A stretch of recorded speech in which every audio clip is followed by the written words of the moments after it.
बिस्मिल्लाहिर्रहमानिर्रहीम। अस्सलाम वालेकुम नाज़रीन कराम, मैं हूं मखदूम शहाबुद्दीन और आप देख रहे हैं मेरा फेसबुक और यूट्यूब चैनल। उम्मीद करता हूं आप सब लोग बखैर वाफियत होंगे और जहां भी होंगे अपने अहले खाना समेत खुश भी होंगे और महफूज भी। अगर अभी तक आपने इस वीडियो को लाइक नहीं किया तो लाइक जरूर कर लें। आपके लाइक्स और कॉमेंट्स हमारे लिए बहुत ज्यादा अहमियत के हामिल हैं। जिन लोगों ने चैनल को सब्सक्राइब नहीं किया उनसे यह दरखास्त है कि चैनल को सब्सक्राइब करके इंडिपेंडेंट जर्नलिज्म को सपोर्ट करें। बहुत कुछ चल रहा है इस वक्त मुल्क के अंदर और बहुत सी खबरें हैं, लेकिन कुछ खबरें इंतहाई तशवीशनाक हैं। एक जानिब तो इमरान रियाज खान पाकिस्तानियों की आवाज, पाकिस्तानियों के दिलों की धड़कन और पाकिस्तान के सबसे बेहतरीन सहाफी, जो कुछ उनके साथ हुआ उस सब के बाद इमरान रियाज खान जिस तरह से वापस आए, रिकवर हुए पूरी कौम की दुआओं से और उन्होंने अपने वीलॉग्स करना दोबारा शुरू किया। लेकिन अब इमरान रियाज खान को एक नोटिस मौसूल हुआ है और क्या मामला इमरान रियाज खान की दोबारा गिरफ्तारी तक जाने वाला है, इस हवाले से अहम तरीन तफसीलात आपके साथ शेयर करनी है। जबकि दूसरी जानिब एक सख्त तरीन अदालती फैसला आ चुका है और हुकूमत को एक बहुत बड़ा धचका लगा। फिर यह कहा जाए कि हुकूमत इस वक्त जो इकदामात कर रही है, जो मुल्क के अंदर फस्तायत है फ्रीडम ऑफ एक्सप्रेशन और पॉलिटिकल पार्टीज को लेके और जो आवाजों को दबाने की कोशिशें और ये सब कुछ जो हो रहा है, इस हवाले से हुकूमत के बहुत से इकदामात जो हैं, जो पीटीआई की विक्टिमाइजेशन में किरदार अदा कर रहे हैं, धांधली के मामला है, इनमें से बहुत सी चीजें जो हैं उन्हें ब्रेक लगी है इस अदालती फैसले से। जबकि बनीगाला में बम डिस्पोजल स्क्वाड जो है उसकी आमद हुई है, मेरे पास वीडियो भी मौसूल हुई है और इस वक्त इमरान खान साहब और बुशरा बीबी की जान को खतरात के हवाले से भी कुछ कंसर्न्स रेज किए जा रहे हैं। खबरें और भी हैं, जल्दी जल्दी आपके सामने रख देता हूं। सबसे पहले तो मैं आपको यह बता दूं कि पीटीआई ने 3 मार्च को बिलाखिर इंट्रा पार्टी इलेक्शन कराने का ऐलान कर दिया है और इसके लिए शेड्यूल जारी कर दिया गया है और इंट्रा पार्टी इलेक्शन के लिए कागजात नामजदगी 23 और 24 फरवरी को जमा करवाए जा सकते हैं।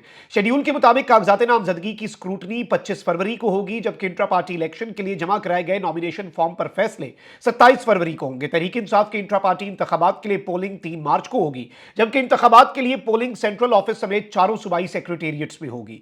आम इंतखाबात से कबल पीटीआई की जानिब से कराए गए जो इंट्रा पार्टी इंतखाबात थे वो इलेक्शन कमीशन ने कलअदम करार दिए। पेशावर हाई कोर्ट ने बल्ले का निशान बहाल किया। उसके बाद हमारे काजी ने पाकिस्तान तहरीक इंसाफ का अदालती कत्ल किया एक सियासी जमात का, और उसके बाद अब पाकिस्तान तहरीक इंसाफ जो है वो बल्ले का निशान इन द लॉन्गर रन वापस लेने के लिए अपना जो इंट्रा पार्टी इंतखाबात है वो इस तरह के कराने जा रही है कि जिस तरह के पाकिस्तान में आम इंतखाबात भी नहीं होते। शफाफियत आम इंतखाबात की जो है वो तो अब पूरी दुनिया के सामने आ चुकी है।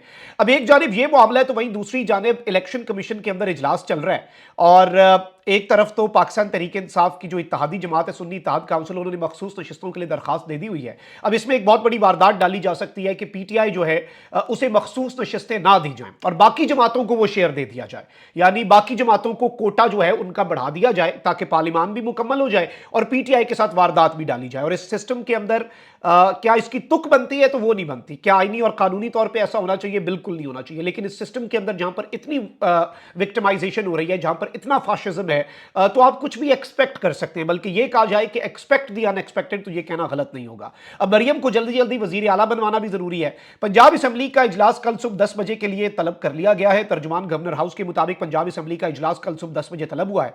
पंजाब असम्बली के इजलास में 9 मुंतखब अरकान जो है पंजाब असम्बली के वो हल्फ उठाएंगे। स्पीकर सिफ्तैन खान 9 मुंतखब अरकान से हल्फ लेंगे। इजलास में स्पीकर और डिप्टी स्पीकर के इंतखाब का शेड्यूल जारी किया जाएगा।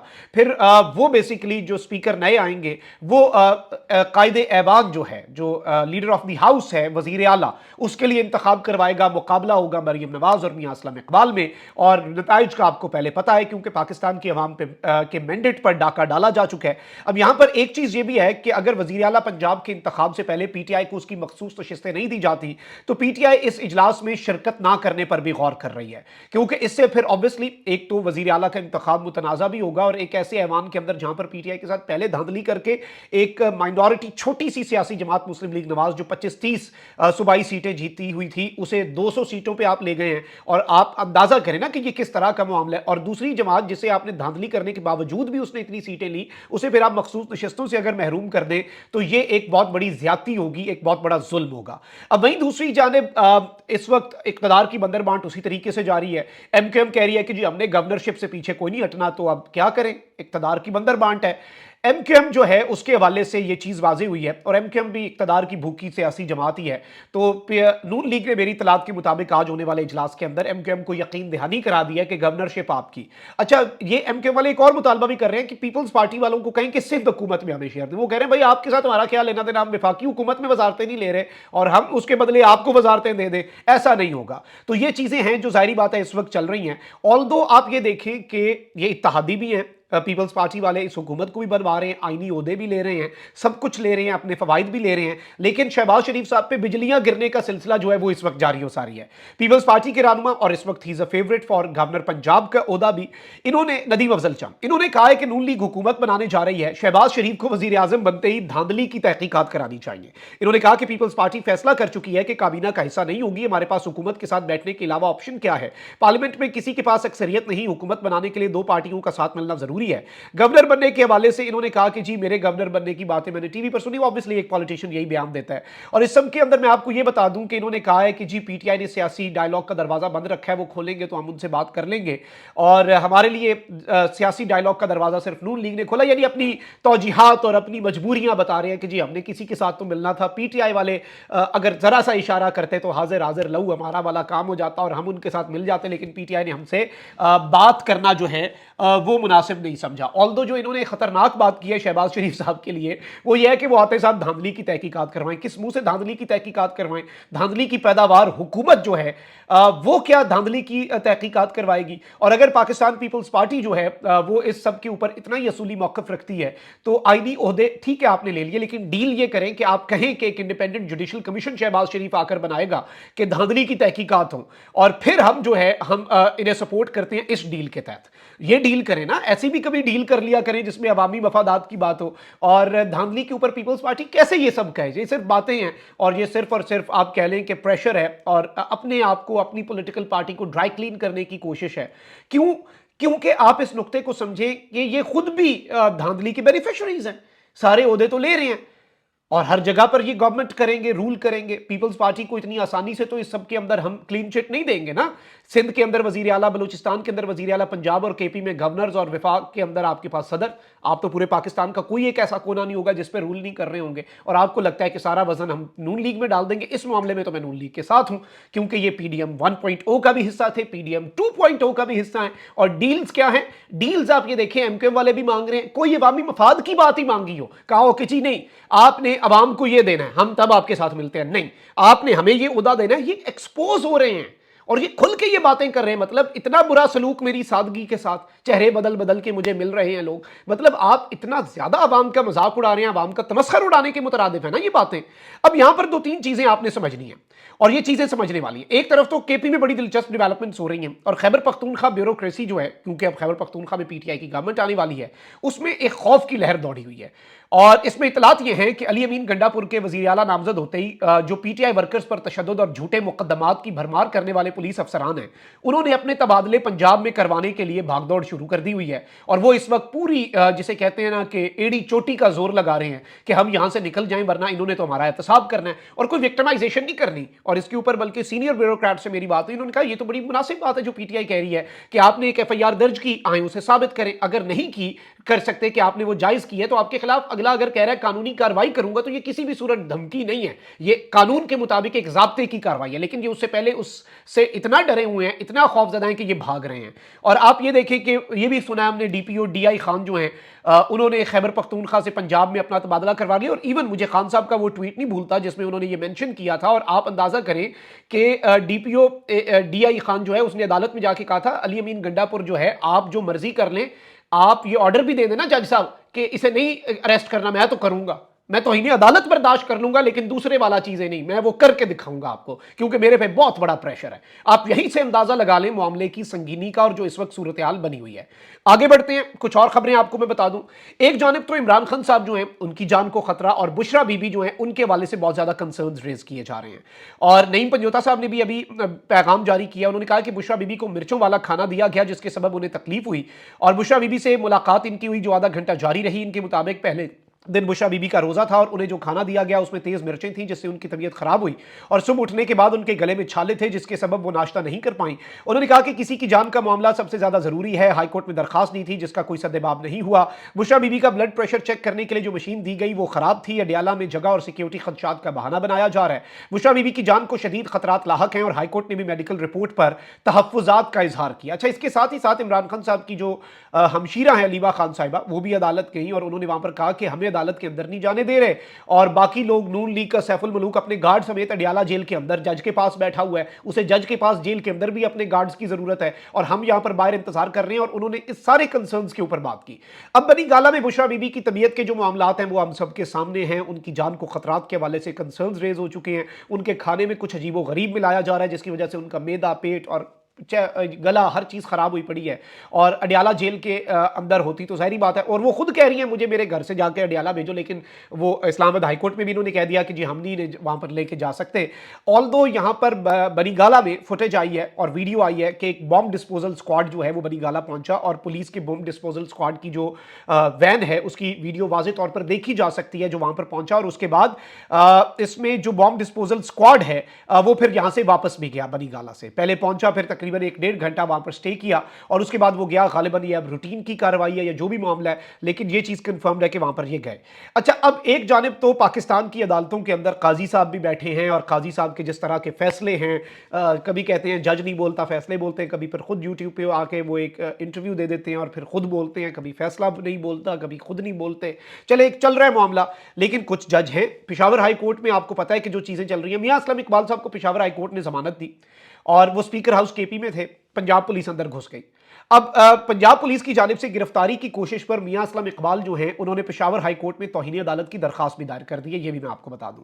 अब दूसरी जानिब आपको पता है कल सिंध हाई कोर्ट में बड़े दिलचस्प नाज़रीन इकराम, ये जो इंटरनेट और सोशल मीडिया ये बंद कर देते हैं ना, उस पर बड़े दिलचस्प रिमार्क्स जो हैं वो chief justice Sindh high court ने पेश किए और उन्होंने ये दिए और उन्होंने कहा कि ड्राइंग रूम में बिठाकर अगर आपने ओहदे बांटने थे तो इलेक्शन की क्या जरूरत थी? ये इलेक्शन का ढोंग, इलेक्शन का तमाशा क्यों रचाया गया? पूरी दुनिया, जैसे आपने इंतखाबात करवाए हैं, माशाल्लाह पूरी दुनिया तारीफ कर रही है, ये क्या हुआ है? और सोशल मीडिया की बंदिश के ऊपर अब ये हुकूमत को पहला बड़ा धचका है जुडिशरी की तरफ से, क्योंकि आज इसका फैसला हो गया है। सिंध हाई कोर्ट ने पीटीए जो है पाकिस्तान टेलीकम्युनिकेशन अथॉरिटी, उसे मुल्क भर में तातुल का शिकार समाजी राब्ते की वेबसाइट एक्स जो कि ट्विटर है वो बहाल करने का हुक्म दे दिया है। अदालत की जानिब से जारी बयान में कहा गया कि एक्स सर्विस बगैर किसी खलल और बंदिश के बहाल रखी जाए। वकील दरखास्त गुजार ने कहा कि वजीर दाखिला ने बयान दिया है कि एक्स बंद करने की हिदायत जारी नहीं की गई। निगरान वजीर आईटी ने बयान दिया कि उन्होंने आईटी सेक्टर को 4 चांद लगा दिए हैं। वजीर आजम, वजीर दाखिला, वजीर आईटी वीपीएन लगाकर एक्स इस्तेमाल करके कौम को बता रहे हैं कि एक्स बंद नहीं है, यानी ये ट्विटर बंद नहीं है।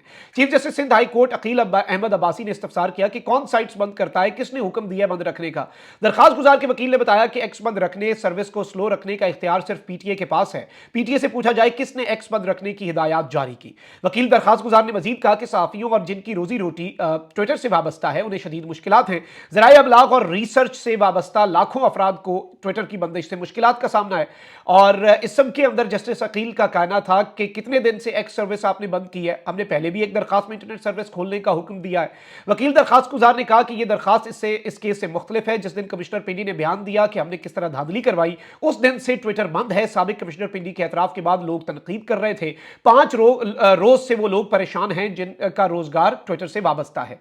सिंध हाईकोर्ट ने पीटीए और दीगर फरीकैन से आइंदा समात पर तफसीली जवाब जमा करते हुए पीटीए को बिला ताखीर और बिला किसी जवाज इंटरनेट वेबसाइट्स एक्स और दीगर सोशल मीडिया प्लेटफॉर्म बंद करने से रोक दिया और फौरी तौर पर हुक्म दिया कि as soon as possible at this very moment आपने ट्विटर जो है उसे बहाल करना है।